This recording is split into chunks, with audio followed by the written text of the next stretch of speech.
Vamos lá. Olá, futuro servidor, certo? Aqui quem fala é o professor Kleber Magalhães Santos e hoje para mais uma aula decisiva. Hoje nós vamos falar de um tema que está todos os dias aí, ó. Todos os dias esse tema já ele está nos jornais, né? Ele cai em todas as provas, né? Hoje nós vamos falar sobre as prisões cautelares, certo? Sobre as prisões cautelares. Na primeira aula de hoje, né? Nas aulas anteriores aí, nós vimos, né, que a liberdade é uma regra, né, e a presunção de inocência é o pilar, certo? Então, como a gente pode, né, ser preso antes de um fim de um processo, né, antes daquela sentença, né, a sentença que não cabe mais recurso, né? Então, a resposta, né, para responder essa pergunta aí, nós vamos tratar hoje aqui, certo? Nós vamos entender, né, as ferramentas, né, que o Estado ele tem para poder relativizar, né, essa presunção de liberdade, certo? Excepcionalmente aí, o Estado ele vai conseguir restringir a liberdade de alguém, certo? Vai utilizar essas ferramentas. Então, estamos aqui, ó, prisões cautelares. Nós vamos falar aqui sobre as medidas, né, processuais excepcionais que restringem, né, a liberdade antes da condenação. Sim? Então, aqui o conceito, senhores. O conceito, né? Vamos falar sobre conceitos, vamos falar sobre princípios. Então, primeiro os conceitos, né? A prisão cautelar é toda prisão que ocorre antes do trânsito em julgado de uma sentença penal condenatória, certo? Então vamos lá. É toda prisão que ocorre antes do trânsito em julgado de uma sentença penal condenatória. Ela não é uma pena, certo? Ela não é pena, sim? Ela não é uma antecipação de culpa, ela não é uma antecipação de culpa, ela é apenas uma medida de urgência para proteger o processo e proteger a sociedade, certo? Então vamos lá. Ela não é uma antecipação de pena, ela não é uma antecipação de pena, certo? Ela, ela é uma medida de urgência para proteger o processo ou a sociedade. Simples assim, certo? Toda prisão cautelar ela deve obedecer a quatro princípios. Sim? Vamos lá. Temos que falar sobre as modalidades também, né, de prisão em flagrante, das modalidades, né, de prisão cautelares aí, que a primeira aí é a prisão em flagrante, tem a prisão preventiva e a prisão temporária. Então nós vamos falar isso aí posteriormente aí, certo? Agora falando aí sobre os princípios, né? Os princípios aí que regem, né, essas prisões aí, prisões cautelares. O primeiro princípio é a excepcionalidade, sim? Só pode ser decretada uma prisão cautelar se nenhuma outra medida cautelar, como tornozeleira, é, passaporte, né, apreensão de passaporte, enfim, quando uma outra medida ela não for suficiente, certo? Então, é a excepcionalidade. A prisão cautelar é uma exceção, ela só pode ser decretada se nenhuma outra medida cautelar, como tornozeleira, apreensão de documentos, enfim, quando nenhuma outra medida cautelar ela for suficiente. A segunda, aqui, ó, primeiro nós vimos a excepcionalidade, agora nós vamos ver a jurisdicionalidade, certo? Jurisdicionalidade. Temos a provisoriedade também. Provisoriedade. Provisoriedade, senhores, o que é a provisoriedade? É provisória, sim, resumindo. Ela dura enquanto existirem os motivos, né, que a justificam, certo? Então, a prisão cautelar ela só vai perdurar enquanto esses medidos, essas motivações, né, essas ameaças ao processo ou ameaças à sociedade, enquanto perdurar essas ameaças, certo? O terceiro princípio aí, senhores, na verdade o segundo, né, que a gente não tratou sobre ele, é a jurisdicionalidade. O que fala sobre a jurisdicionalidade? Senhores, salvo o flagrante delito, que é aquela prisão que quando a gente pega o autor na prática do ato, né, ou com o objeto do crime, ou com os frutos do crime, só o juiz pode decretar, aí essa prisão cautelar, certo? Então aqui, ó,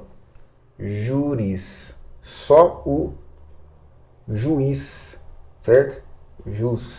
Só o juiz vai poder decretar essa prisão cautelar.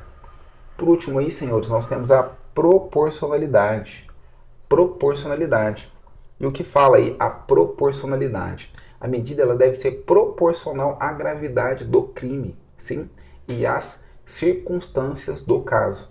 Então, tem que ser proporcional, senhores, às consequências, né, daquele ato ilícito.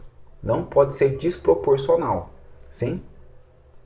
Nós falamos do princípio, né, tem as modalidades também. Sobre essas modalidades aí de prisão cautelar, o nosso ordenamento jurídico aí, ele traz 3 modalidades aí de prisão cautelares, né? Certo? Nós temos as principais, né? Nós temos as 3 principais modalidades que nós vamos tratar aqui, que poderá, né, antes da prisão e da condenação, né, efetuar a prisão. A primeira é a prisão em flagrante, como a gente já falou, né? A segunda é a prisão preventiva e a terceira é a prisão temporária. Cada uma delas aí tem seus próprios requisitos, né? Momentos, e cada uma delas tem a sua finalidade, né? Então, se a gente confundir isso na prova, aí é fatal. Nós temos que saber cada uma dessas 3 aí. Então, a gente vai analisar aqui uma por uma. Vamos falar aqui da prisão em flagrante primeiro. A prisão em flagrante, senhores, ela trata-se do calor do momento, sim? É o calor do momento. A prisão em flagrante é aquela prisão que não precisa de ordem judicial, sim? Então, é a prisão, a primeira característica dela, ela não precisa de ordem judicial, certo? O que mais podemos falar sobre a prisão em flagrante?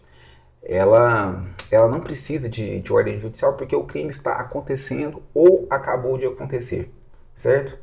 Então, ou o crime acabou de acontecer ou o crime está acontecendo. Então a gente tem aqui, ó, flagrante próprio, flagrante impróprio, flagrante presumido, certo? São 3 tipos de flagrante, né? Temos aqui essa característica também que deve ser comunicar ao juiz imediatamente, né? E a audiência de custódia. Nós vamos tratar sobre cada uma dessas características aí, certo? Sobre, senhores, aqui a gente falar da sobrevisão preventiva, vamos falar primeiro aqui sobre esse flagrante próprio, certo? O flagrante próprio, o agente ele é pego cometendo o crime ou acabando de cometê-lo, certo? Então ele acabou de cometer o crime ou ele está cometendo o crime. Ele acabou de cometer o crime, foi pego ali com os materiais, com os frutos aí dessa atitude delituosa, certo? Então essa é a característica do flagrante próprio. Sobre aqui, senhores, o flagrante impróprio. O flagrante impróprio. O flagrante impróprio é logo após o crime, certo? Como eu disse aí, ó, no flagrante próprio, tem alguns crimes que são crimes permanentes. Por exemplo, o tráfico de drogas. Tráfico de drogas, a pessoa está lá, a pessoa está cometendo aquele crime, ela está segurando, ela está armazenando aquela droga. Então, enquanto durar a prática do crime. Então, durante o crime, ele está cometendo o flagrante próprio. O flagrante impróprio, senhores, é quando o agente ele é perseguido pela polícia. Então, é um exemplo clássico. Ele está sendo perseguido pela polícia, certo? Ou pela vítima, ou logo após o fato acontecer, certo? Em situação que se presuma que ele é o autor. Então, ele foi encontrado ali com os materiais do crime. Ele foi encontrado com os frutos do crime. Então, esse é o flagrante impróprio. Temos também o flagrante presumido. Flagrante presumido, senhor, é com os instrumentos do crime. Então, tá lá, ele foi encontrado com a arma do crime, certo? Ele foi encontrado com a arma do crime, certo? O agente ele é encontrado logo após com instrumentos, armas ou objetos que façam presumir ele ser o autor desse crime, certo? Então a gente tem aqui um exemplo prático aí. Na viatura, né, a situação mais comum é o flagrante próprio. Então a gente vai lá atender uma ocorrência de roubo, chega no local lá e o indivíduo ainda está lá, ele está subtraindo ali aqueles bens ali das vítimas, né? Então essa prisão, né, é a prisão em flagrante, só que em sua forma mais clássica, né, o flagrante próprio, certo? O outro exemplo aí do flagrante impróprio. Então a polícia tomou ciência daquele fato e começou aquela persecução, começou ele a perseguir aquele autor através ali de características marcantes dele. Ah, não, o autor mancava, o autor trajava tal roupa, o autor ele pegou tal caminho. Então segue aquelas informações ali e chega até o autor. Ali nós temos ali o flagrante impróprio. E o flagrante presumido é aquele que você aborda o autor ali, tratando aí desse exemplo que nós fomos, que lhe foram dados, né? Você aborda aquele indivíduo ali e ele está de posse com os frutos ali daquele crime, ele está com a arma e ele está com o dinheiro, ele está com a bolsa, né, daquela vítima. Então aí nós temos aí o flagrante presumido, sim? Como disse aí, a comunicação imediata ao juiz e também a audiência em custódia. Posteriormente nós vamos tratar sobre isso. Sobre a prisão preventiva, senhores. Nós vamos tratar, mas vamos falar sobre a audiência de custódia também. Vamos falar um pouco mais sobre a audiência de custódia, certo? A audiência de custódia,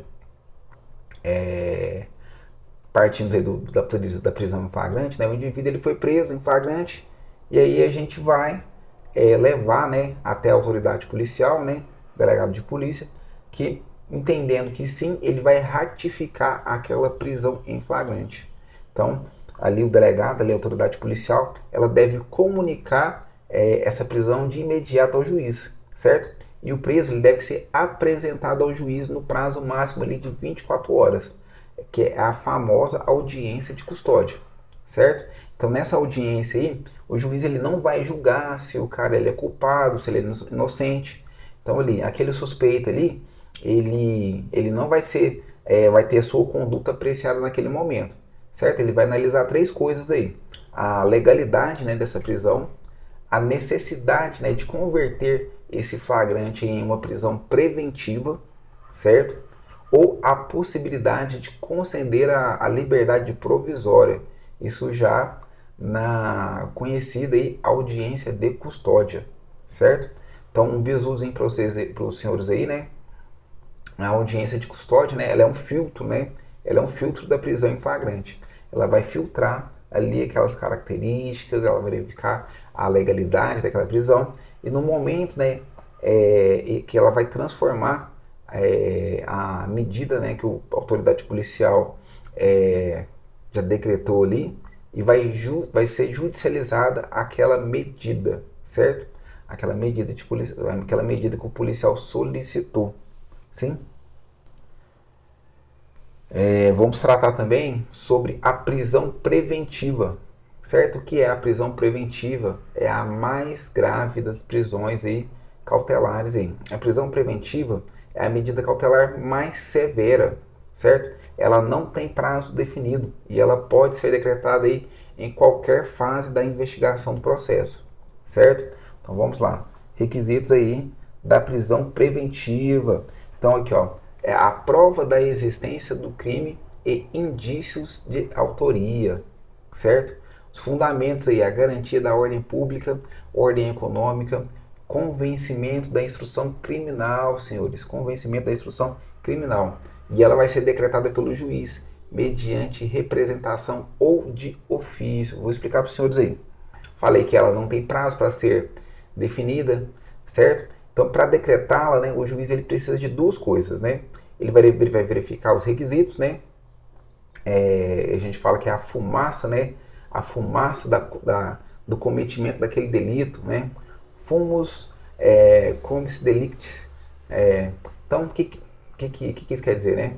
Tem que ter a prova, né, da existência do crime, certo? Prova da existência do crime. E também os indícios, né, suficientes aí de autoria, certo? Então, esses são os requisitos, né? Então, vamos lá. Tem que ter aqui, ó.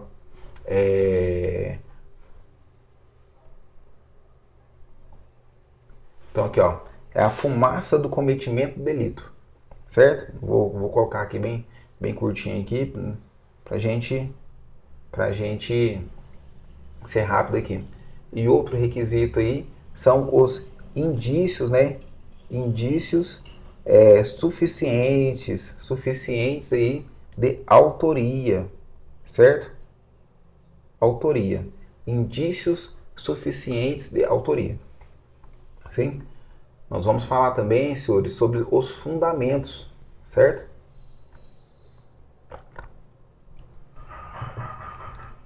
Vamos falar sobre os fundamentos aí da prisão preventiva, certo? As expressões em latins aí, elas são muito famosas, né? Então, é o perigo da liberdade, né? Periculum libertatis, né? Então, é o perigo da liberdade. Então, pelo menos uma dessas perigos, né, da liberdade tem que estar fundamentando aí essa prisão preventiva. A primeira tese, né, a primeira possibilidade aí é a garantia da ordem pública, certo? Garantia da ordem pública. Então, tem que garantir a ordem pública, então é fundamental que o juiz ele decrete ali aquela prisão preventiva. Então, o juiz vai fundamentar pela garantia da ordem pública, certo? Ou pela garantia da ordem econômica. Então, aí, em alguns casos aí, para evitar que o suspeito ali ele promova aí uma desordem econômica, uma empresa, um desfaça de alguns bens, enfim. Perigo pela ordem econômica, tudo que vai atingir a ordem econômica aí do país, do estado, de uma unidade da federação, né, o estado, enfim. Aquilo que vai causar o perigo à ordem econômica, certo? Nós temos também, senhores, a conveniência da instrução criminal, certo? Conveniência aí da instrução criminal, certo? Então, por exemplo, aí, evitar que o réu que ele ameace testemunhas para poder assegurar aí a aplicação da lei. Então, ali, para evitar que ele ameace testemunhas, evitar com que ele fuja, certo? Então, aqui, senhores, aqui é a aplicação da lei, ó.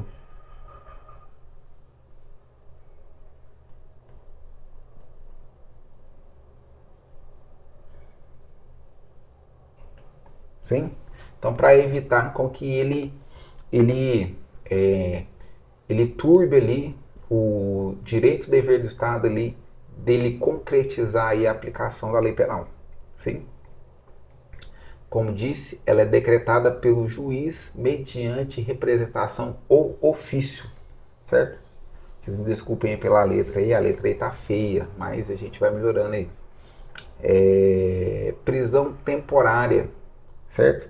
Vamos falar aí da prisão temporária para poder investigar, certo? A prisão temporária, como o nome diz, ela tem prazo certo, ela tem prazo para acabar, certo?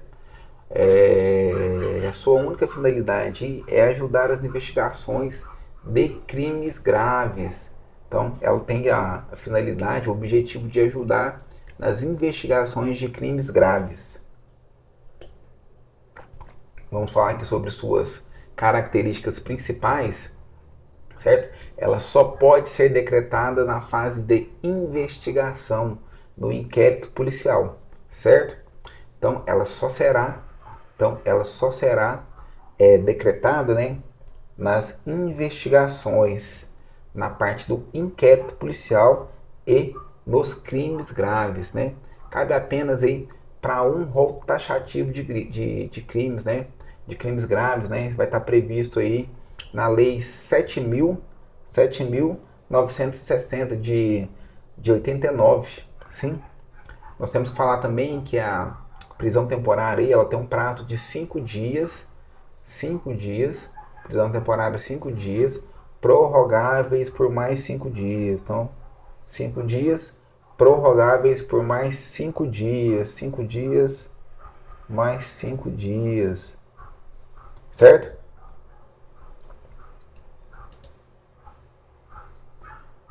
Senhores. Temos que falar também sobre os crimes hediondos, certo?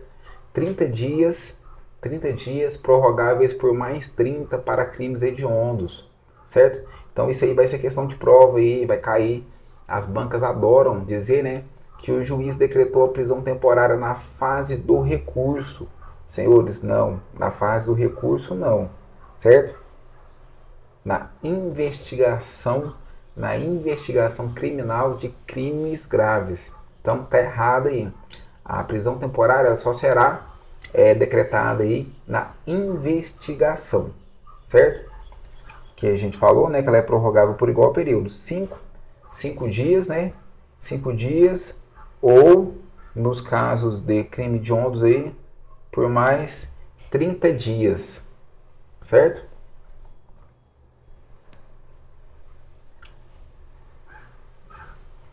Então, vamos continuar aqui, senhores, sobre uma comparação, né? Prisão preventiva versus prisões temporárias. É o duelo final. Vamos criar uma tabela mental aí. Cada um vai criar a sua tabela mental aí. Para quê? Para não confundir as duas prisões, certo? Então, prisões preventivas, né, não tem prazo. Prisão preventiva não tem prazo, certo? Prisão temporária tem prazo 5 ou 30 dias, certo? Um momento diferente. Prisão preventiva, ela cabe na investigação do processo, certo? Prisão preventiva cabe na investigação e no processo, certo? Nas duas fases aí. Já a prisão temporária, ela só cabe na investigação, sim? A prisão preventiva, senhores, ela cabe em vários crimes que depende apenas que esses crimes aí, a situação prática, ela atenda esses requisitos ali que foram mencionados ali na prisão preventiva. Já a prisão temporária, ela só cabe naquele rol específico da lei 7.960, que são para crimes graves, certo? A finalidade é diferente também. A finalidade da prisão preventiva é de proteger o processo, certo? Proteger o processo e proteger aí a sociedade. Já a prisão temporária, ela protege a investigação, certo? Então tem esse bizu de prova aí. Se a questão falasse em prazo de 5 dias, prisão temporária. E tem um rol de crimes, né? Então é imprescindível aí, que esteja nesse rol de crimes. E o que fundamenta ela é a imprescindibilidade para as investigações, certo? Então, sua cabeça tem que gritar na hora, prisão temporária, certo? Prisão temporária. Sim? Vamos lá? Senhores, antes de entrar aí no tema de habeas corpus, né? A gente vai fazer uma revisãozinha aqui, a gente vai tentar lembrar de alguns temas, alguns termos, né? Então vamos consolidar aí nosso conhecimento. A regra é sempre a liberdade, certo? A regra é sempre liberdade. Prisão cautelar é uma exceção, certo? Prisão cautelar é exceção. Flagrante. Prisão em flagrante. O crime está quente, certo? Então leva a audiência de custódia até 24 horas, certo? O crime está quente, sim? Prisão preventiva, senhores, é a mais grave, é a prisão que não tem prazo determinado, certo? E ela serve para quê? Ela serve para garantir a ordem ou o processo, certo? Para garantir a ordem ou o processo. Então, ela vai ser também utilizada para garantir a ordem ou o processo, ou na fase de investigação, ou até mesmo na fase processual, certo? Relembrando, senhores, a prisão temporária, ela tem prazo, 5 dias, para os crimes comuns, certo? E 30 dias para os crimes hediondos, certo? Então ela tem um prazo só e ela vai ser utilizada apenas no inquérito e para os crimes específicos, certo? Esses crimes estarão listados aí na Lei 7.960, sim? E, e ela serve para quê? Para ajudar a investigação, certo? Então, dominar essas diferenças aí é garantir os preciosos pontos para a prova, senhores, certo? Nós vamos encerrar aqui, né? Felizmente, a gente vai finalizar essa aula, né? Sobre as prisões cautelares, um tema complexo que merece uma revisão, uma leitura, né? Da legislação, merece uma leitura da legislação, certo? Por ser um tema bem complexo. Tenho certeza, senhores, que está muito claro para os senhores aí a explicação, mas tem que estudar, tem que revisar e tem que buscar mais conhecimento. Vamos ler a lei seca. A lei seca é ela que vai guiar os senhores aí. Mas quando uma dessas prisões aí, senhores, ela for ilegal, o que vai ocorrer? Quando uma prisão dessa aí, ela não estiver dentro da legalidade, ou quando qualquer uma da liberdade, alguém está sendo ameaçado aí indevidamente. Então, a prisão ela não foi considerada legal, está fora do prazo, ultrapassou o prazo, não está dentro do rol aí dos crimes listados aí na 7.960. O que a gente vai fazer, senhores? Existe um remédio para isso, certo? E é sobre esse remédio que nós falaremos aí na próxima aula, certo? Nós vamos falar sobre o heróico, né? Tema. Nós vamos falar na próxima aula sobre os habeas corpus, sim? Então, muito obrigado aí, senhores. Muito obrigado aí pela atenção e até lá.